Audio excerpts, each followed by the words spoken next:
Hello guys, welcome to the 26th of March lesson for here for business ethics, where we are going to enter in the last chapter that we are going to cover. That's chapter 7, where we are going to discuss ethical issues regarding employees. All right, so it's going to be this lesson today that will be for March 26th. I will be posting the Thursday before Easter on our real time right now. And then there will be one more lesson that probably I will post in a few days. I won't wait until after Easter, so you guys can watch it whenever you want. Doing that, we already are going to make up for the 10 days that we suspended the classes back in March. Okay, because remember that when it comes for the presentations, that it will be originally like 2 days of class, that we are gonna change that for you guys watching the other people videos of the presentations and making comments and giving a feedback using a form that I will provide so everyone can see. Okay. Sorry, just for talking. Okay, don't worry, I'm still fine. We are still fine. I hope you guys are all fine, your family and everything. I guess your quarantine time for being in Spain is over, so I would like to see you guys saying that now you are able to leave your room or things like that. So let's start with this. What are we gonna see in this chapter? We're gonna talk about employees. Being employees one of the main stakeholders of any company, and probably the stakeholder group where there have been a biggest development in how important they are seen in the eyes of managers.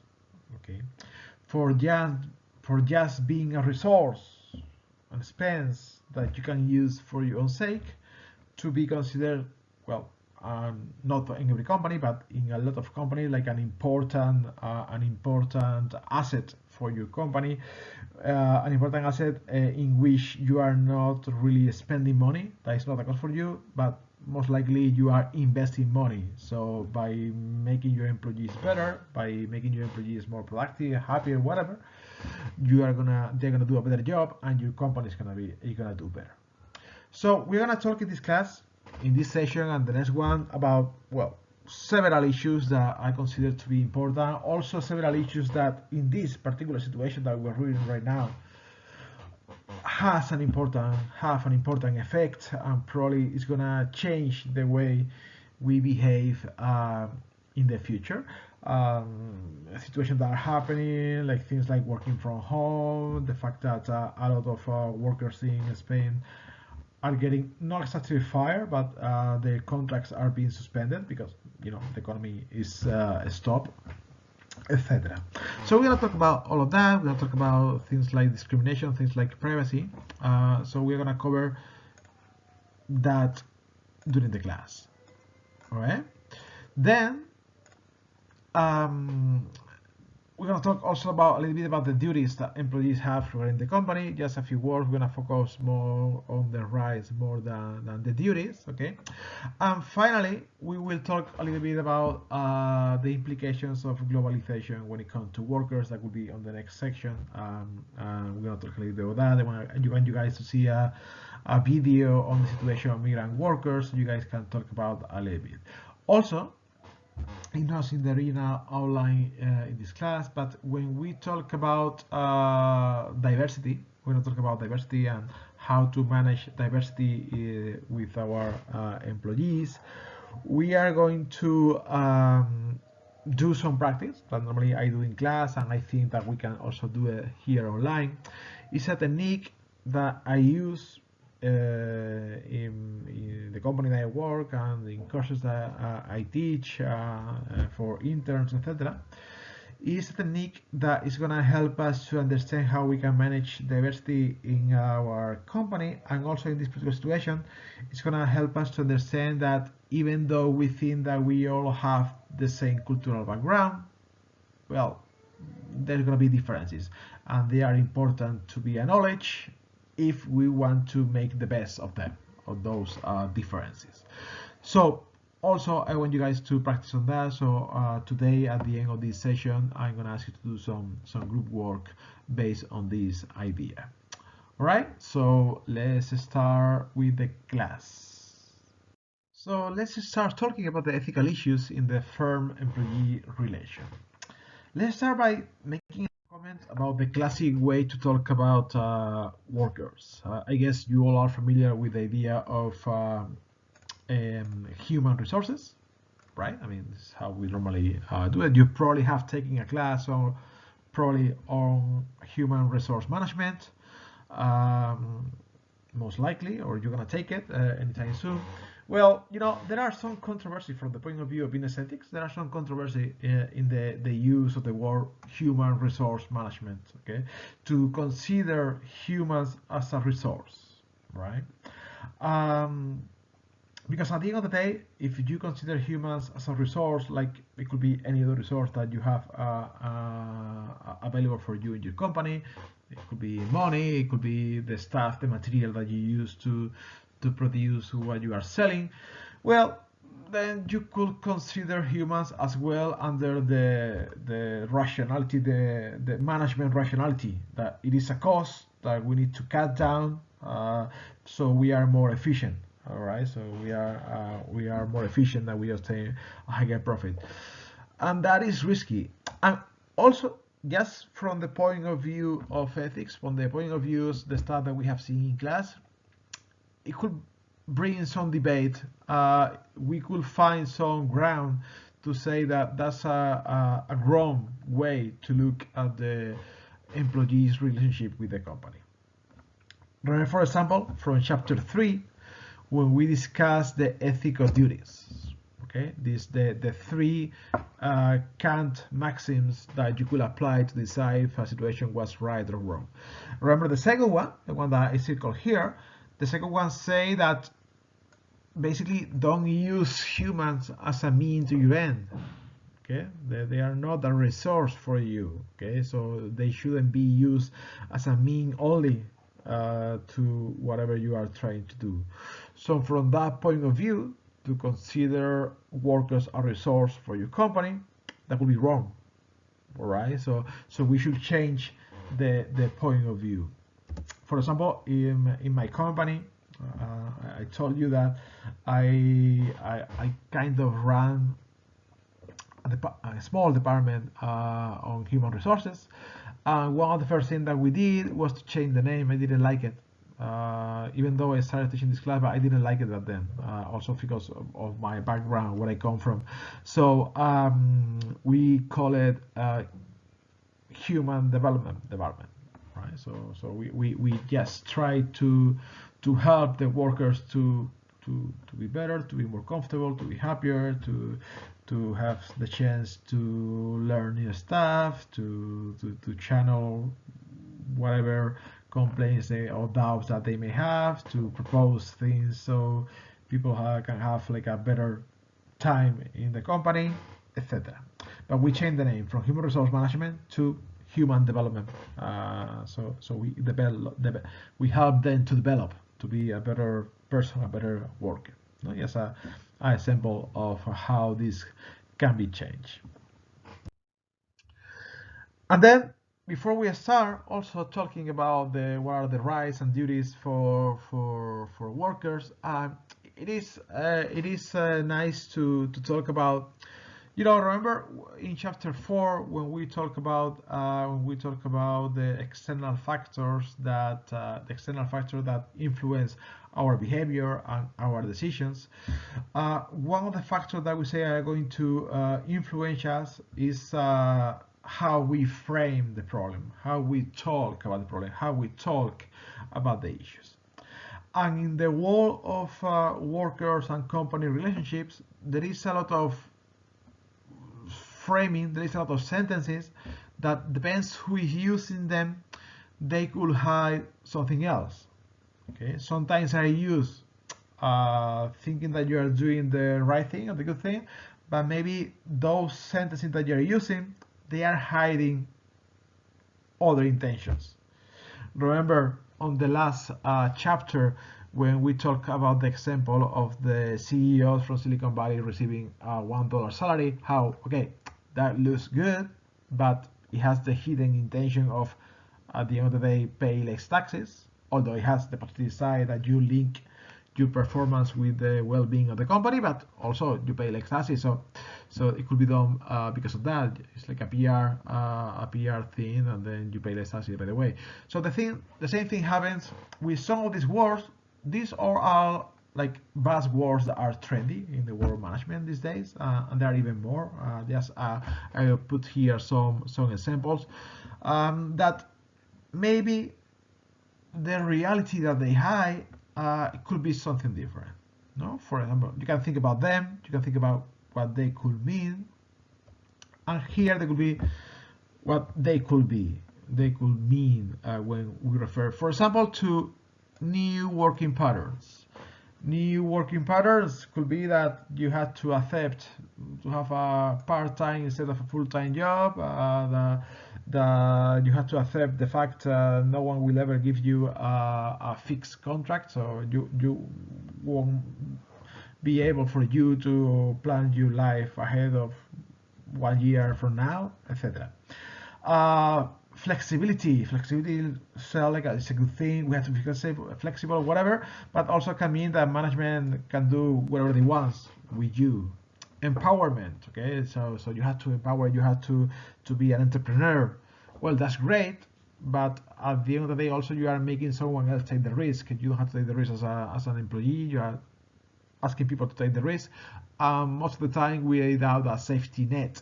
Okay, that for example, in this situation that we are right now, where people don't have the chance to work, if you are working from someone else here in Spain, for example, you have some rights. You get fired, you get contract suspended, whatever. But initially, if you are an entrepreneur and you can work, then there is no safety net there. One safety net has been created right now just for this situation, okay? But it wasn't anything before that. Things like training and development could be that, okay, you train your employee, but also you can manipulate them, telling them what to behave the way you want. Okay, that could be something that could happen. Recognizing the contribution of the individual. Well, that's probably saying that or trying to weaken the culture. Remember that we talked about that, about how to weaken the culture. It probably talk about taking strength from traditional unions and things like that.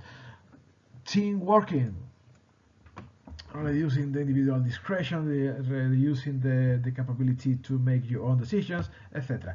They don't have to mean that when they say it or when people say it, but they could hide that part of the story. So we need to be careful. Okay, we need to be careful whenever someone uses this rhetoric, whenever someone uses this way to frame ideas.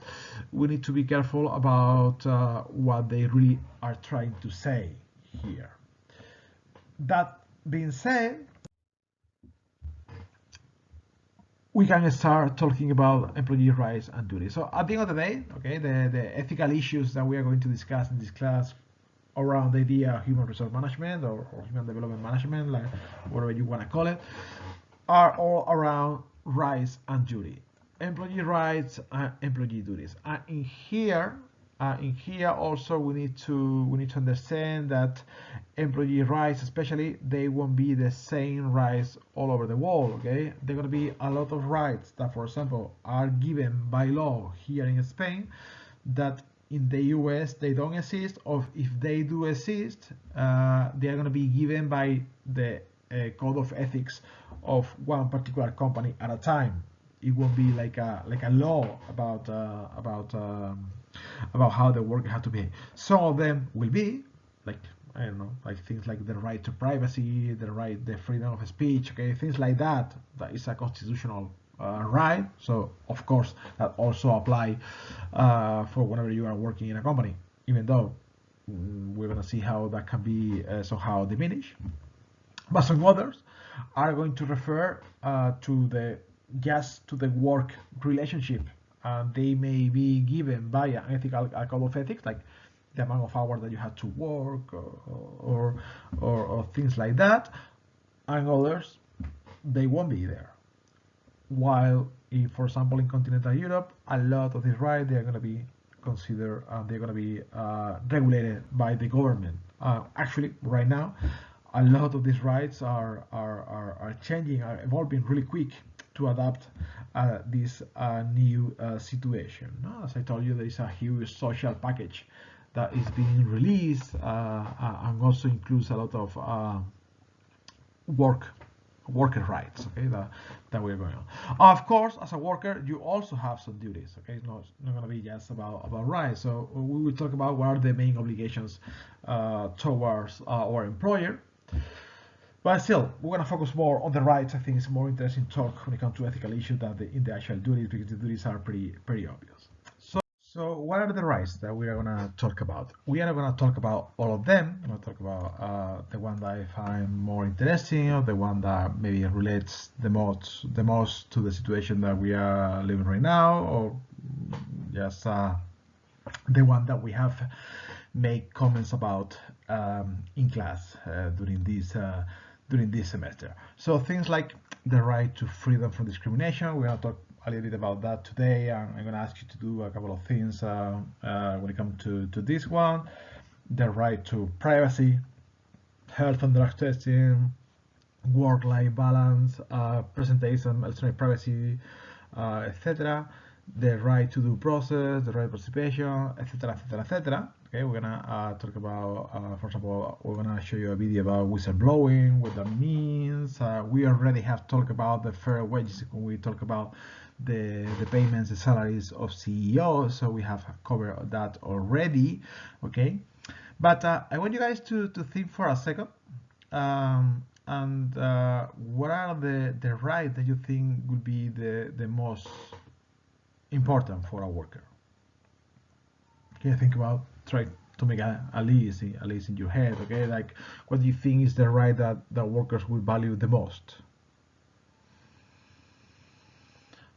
I guess that you are thinking rights like salary, no, having a good salary, having a rightful payment for your job, stability, the making sure that you have a job, things like the capability to be promoted, things like that, right?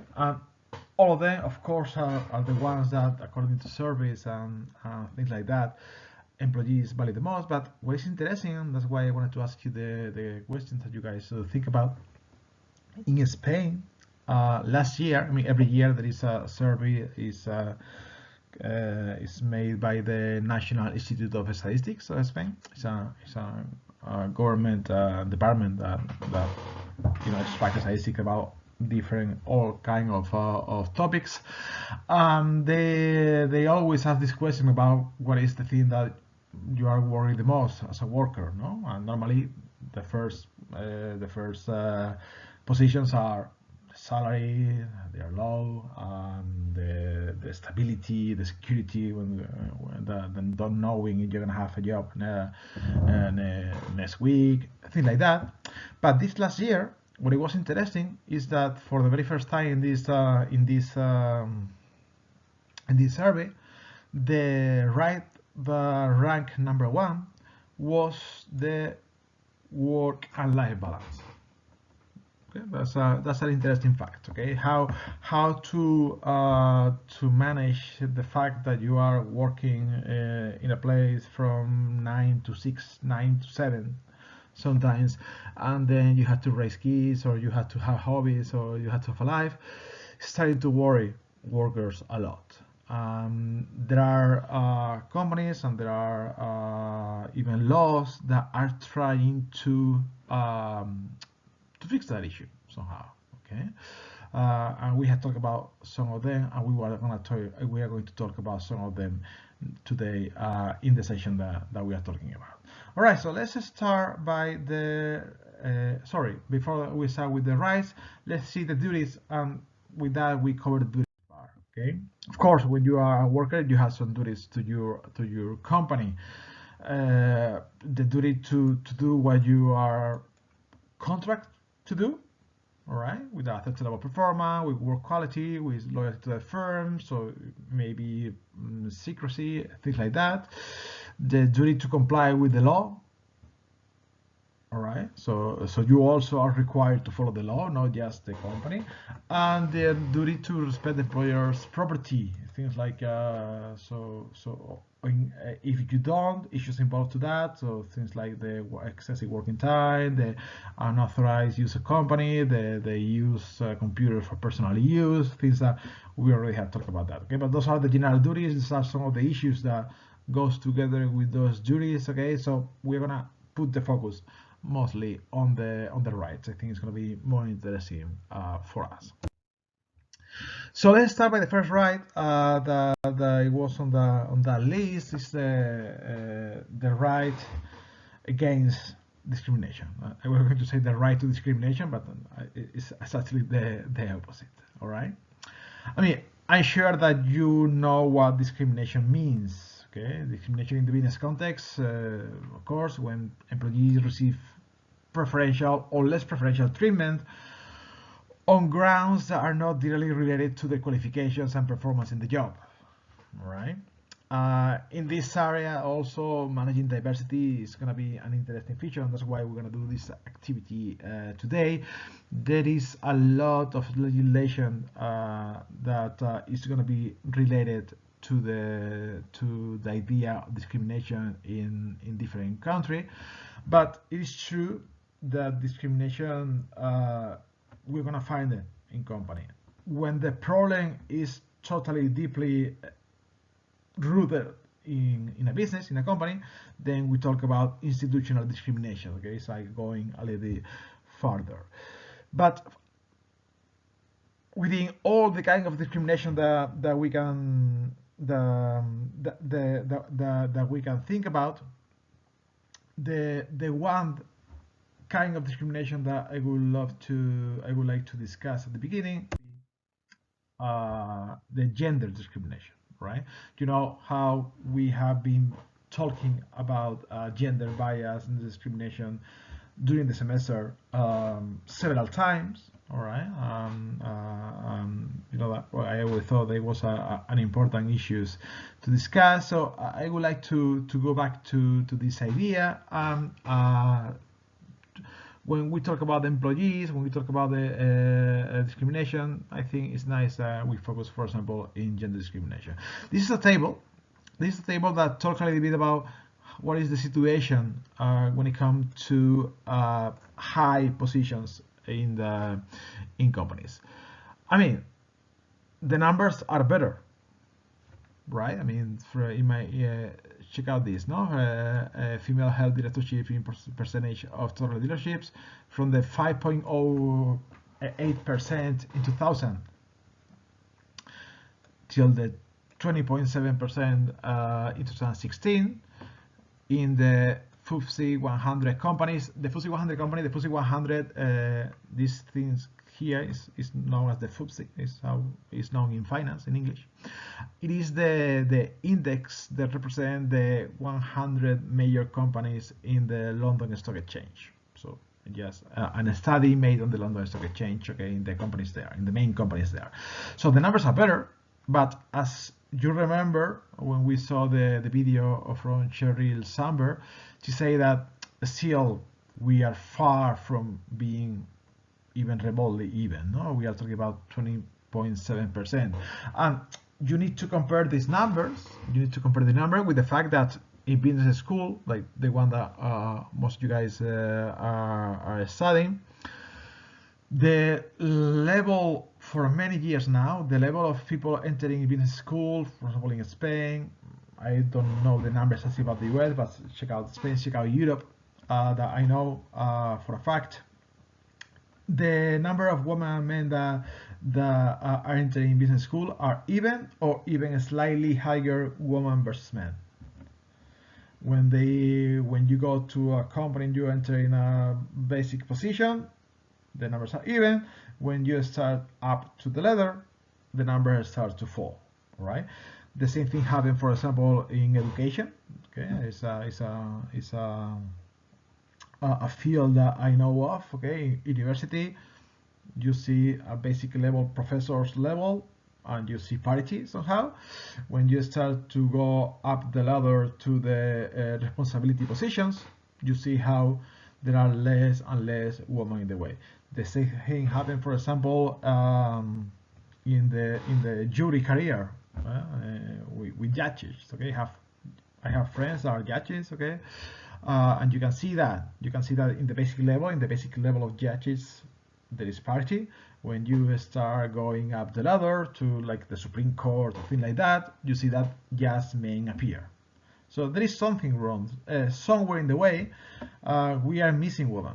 All right, and remember that video from Sheryl Sandberg. I think it was really interesting what she commented. Okay, how were some of the reasons that she thought it was relevant, and also is another factor that I would like to add to the equation will be the idea of the gender gap. Okay, I guess you have heard about this idea, the idea of the gender gap. Okay, how men and women don't get paid on the same base. Of course, there is some confusion about this. Okay, it's not like for the exact same work at the exact same level for the two persons with the same age, they are gonna get paid differently. That would be so clear that's discrimination, and in many countries that would be illegal. No, it's a bit deeper than that. Okay, it's an average of the money that for similar position during their career, men and women are gonna make, and the number shows that whenever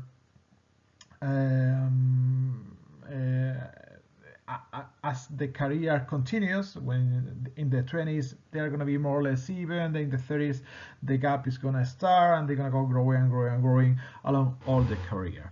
What are the reason behind that? Well, the reason behind that, here for example, I show you this this link to a really extensive report that is made every year by the American Association of University Women in the US that I think is really comprehensive.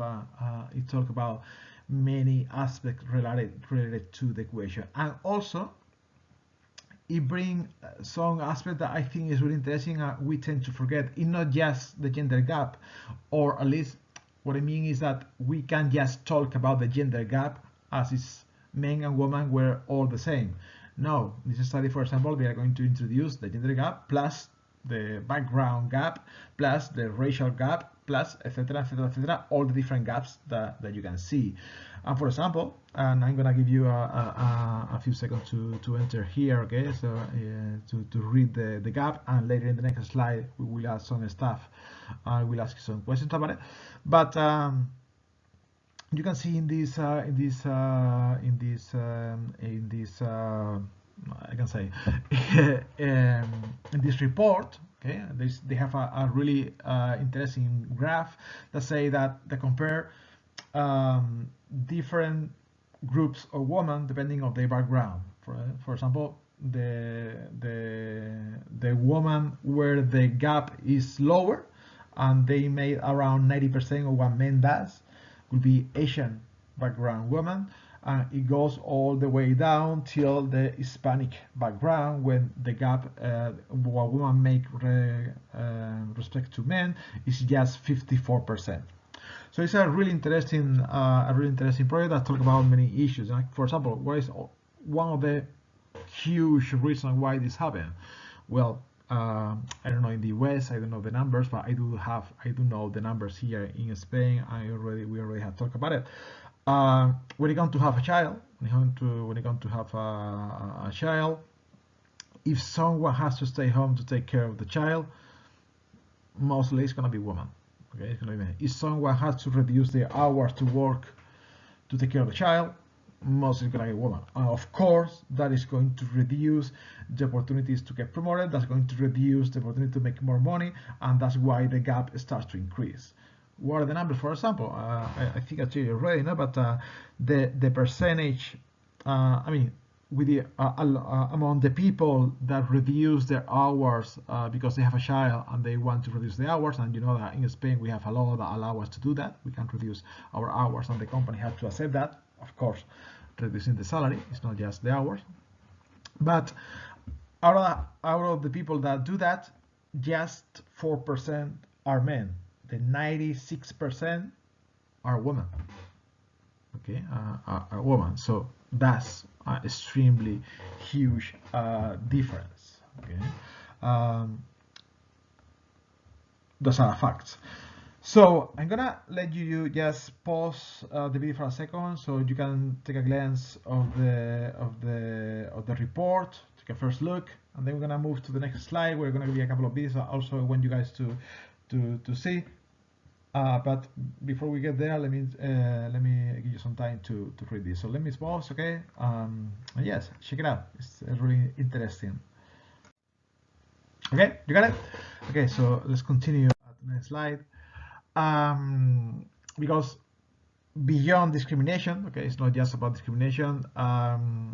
It's interesting that we put the focus on when discrimination goes a little bit further, and then we talk about sexual and racial harassment. Okay, so it's like a step further from discrimination. We're talking about a situation where it's going to inflict physical, verbal, or emotional harassment.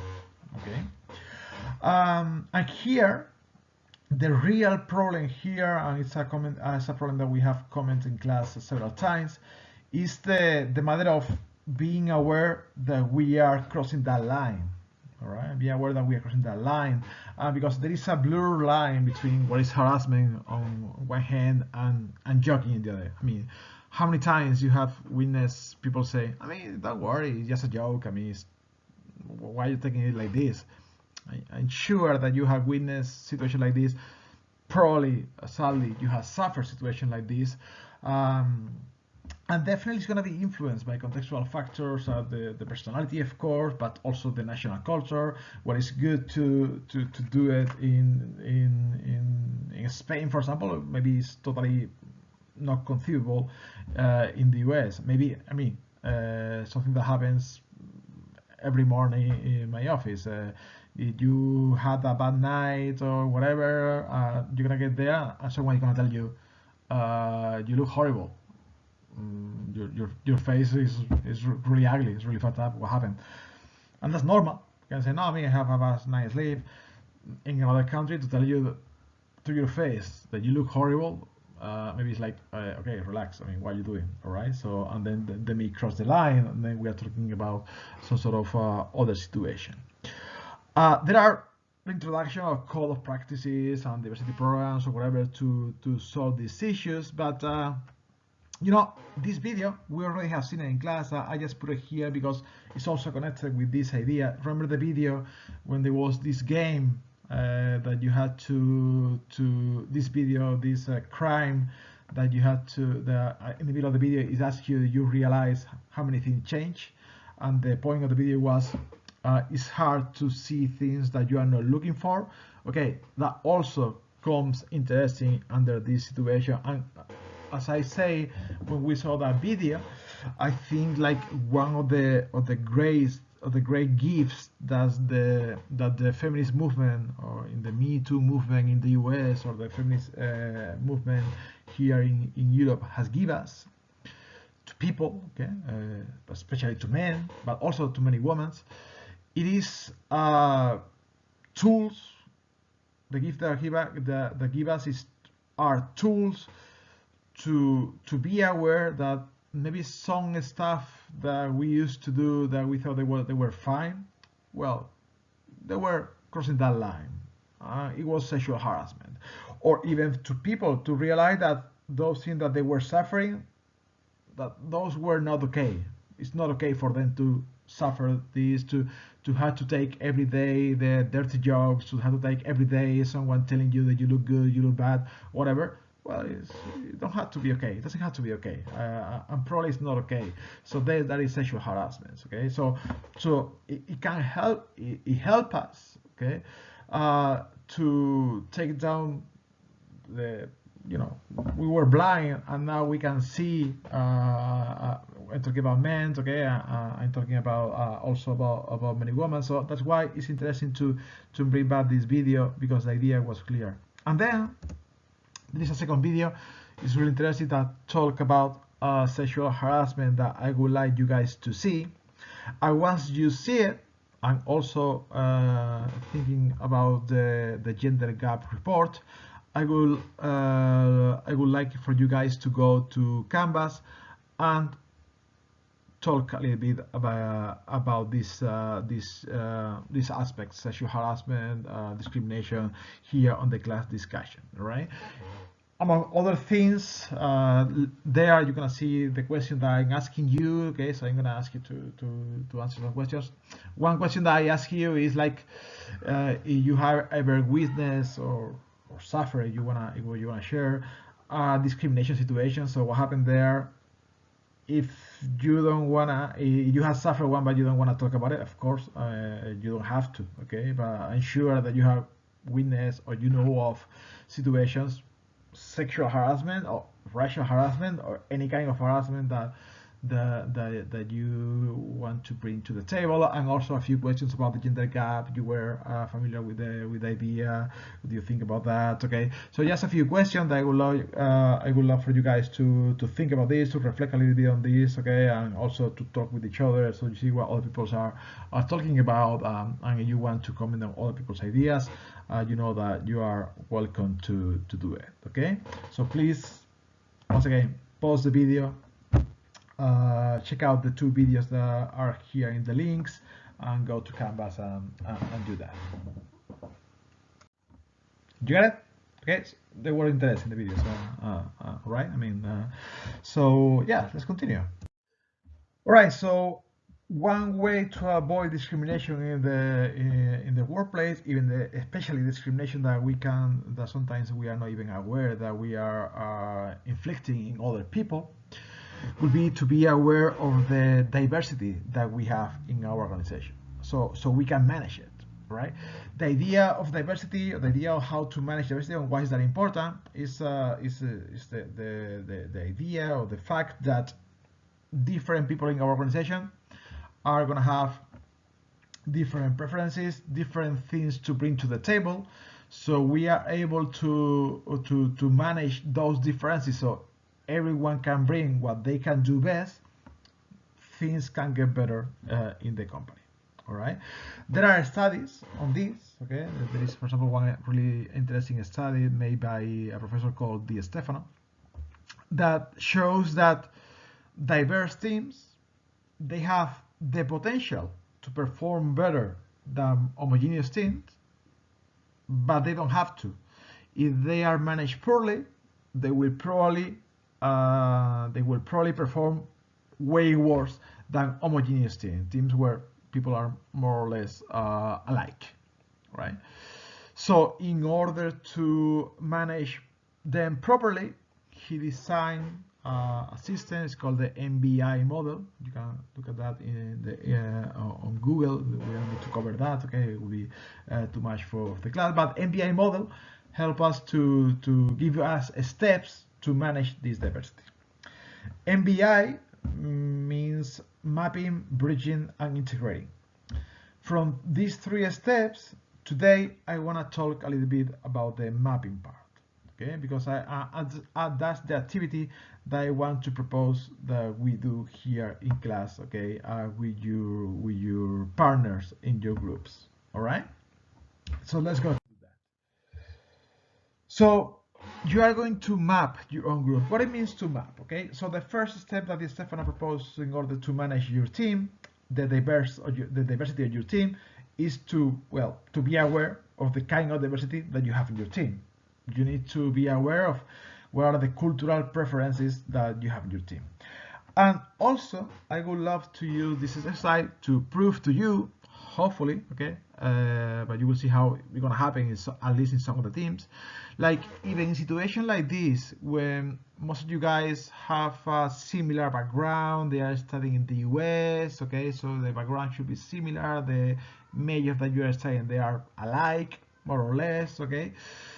Even in those situations that everything seems to be homogeneous, we are going to be able to find cultural differences and differences in the style that you are going to communicate, in the way that you prefer to talk, in the way that you prefer that people talk to you.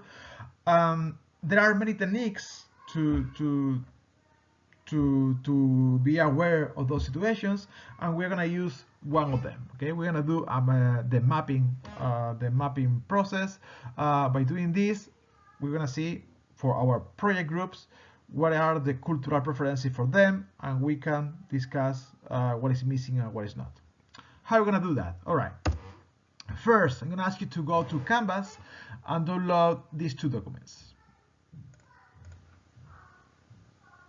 The March 26 online session individual site profile sheet and the March 26 online session team profile sheet. Okay, you can find it here and here. Remember, the best way to find the document that we need for the class is always to go to the models section. Okay, everything is organized under the online session by the date. In this case, we are talking about the date, the March 26th. Okay, everything is organized, the link to this video, the slides, the document that you need, the discussions, everything. All right, instead of going to the different folders in Canvas. Once you have that, I want you guys to read carefully the individual style profile sheet and the style definitions given in the individual profile sheet. Once you have read it, I want you guys to create your own personal profile sheet. Now I'm gonna give you an example on the next slide. But I want you guys to create your own personal profile by placing an X in the lines. You're gonna see the lines in the next slide, and then putting together the lines using a line.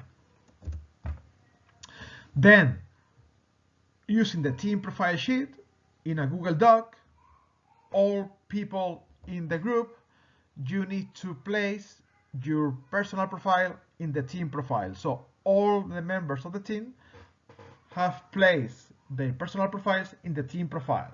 So then we're going to have a global map of the team. And then once you have done that, I'm going to ask you some questions that you have to submit on a discussion in Canvas along with the graphic with your profile.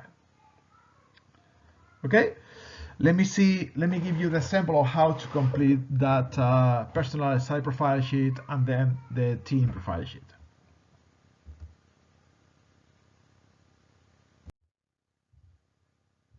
All right, so this, well, imagine that we are already in the team profile sheet, okay, because before I have done the individual one. So let's do mine, for example. Let's do my profile sheet. For example, between direct, indirect storytelling, you have to read it first, okay, but the indirect storytelling, you know that I talk a lot. Okay, I love to use metaphors and use stories to illustrate what I'm trying to say. So definitely, I be somewhere between indirect and storytelling. Okay, I go around the bushes. Okay, to explain the things that I want to explain. Then, being for the Spanish culture, my culture is pretty high context. Once you read that, you will understand what that means. Okay, but definitely I come from a high context culture, so I can relate to that.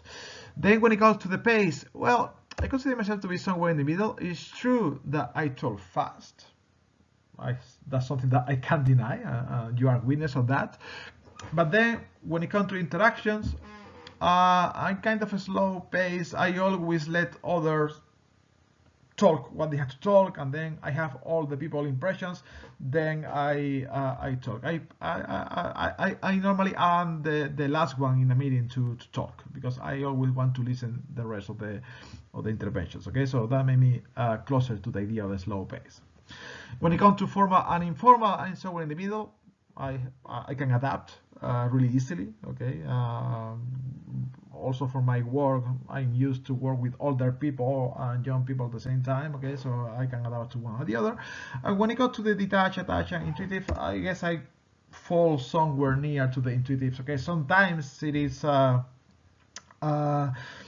easier when I'm working, not teaching, but when I'm working, sometimes it's easier for me to do stuff that rather than explain it. Okay, and then later when I'm done, maybe I can try to explain, but while I'm doing it, I prefer to just follow my intuition and to complete the things. So that will be my profile.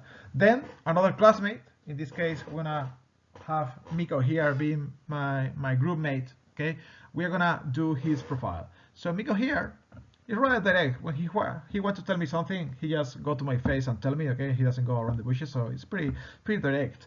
And also, it's pretty from a low context culture. Okay, he means what he says. He doesn't really. You don't really need that much context to understand him. He talk rather fast, way faster than me, and he always interrupt me. Right, Miko? Yes, he always trying to interrupt. He doesn't never. He jumped into the discussion, so I'd rather do that. It's quite informal. I mean, you can be in a meeting and he can be picking his nose or something worse, or, so you know how monkeys are sometimes. And then it's pretty detached. Okay, it's pretty detached. It's pretty analytic. Okay, pretty pragmatic. So it's like that. Okay, so once all the members had done this X, what I was talking about the lines, put together the lines. And this is gonna give you, once all the members of your team have done this, you are going to have a map of your team. And once you have the map of your team, you're gonna see how equal or not you are, and then you can go to the next slide and answer the question that I'm gonna ask you. Okay, let's say bye to Miko. Bye. Over here. All right. So, what are the questions that you have to submit here, to the discussion, to the group word discussion? So you need to discuss and then reflect it on the Google document below your team profile shell the styles that are missing for the team. See if this you think that could create challenging communication with the client who's decided that you don't have. The styles in which the team is split. Okay. The possible misperceptions that could occur. The style in which individual or small percentage of the team is different from the rest of the team.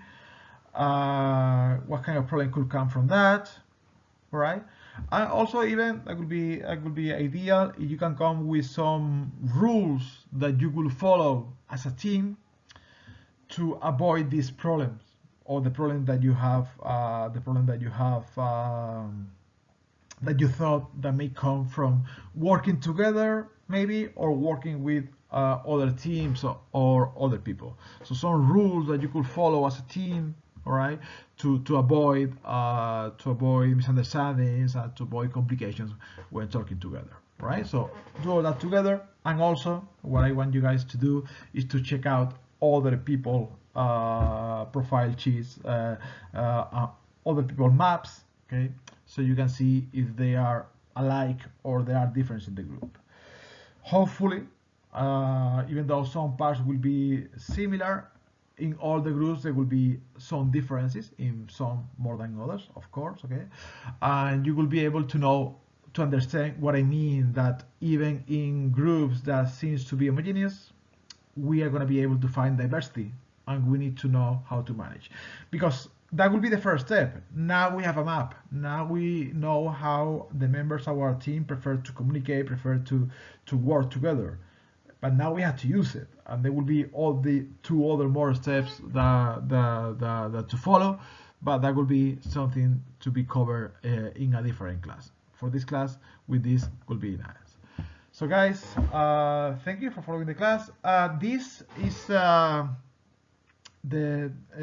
session of 26th of March. There is one more session that is the second part for this chapter that I'm going to be recording these days. I'm going to be uploading it probably before or during Easter. I'm not going to wait until after Easter, so we can make up for the time that the classes were suspended.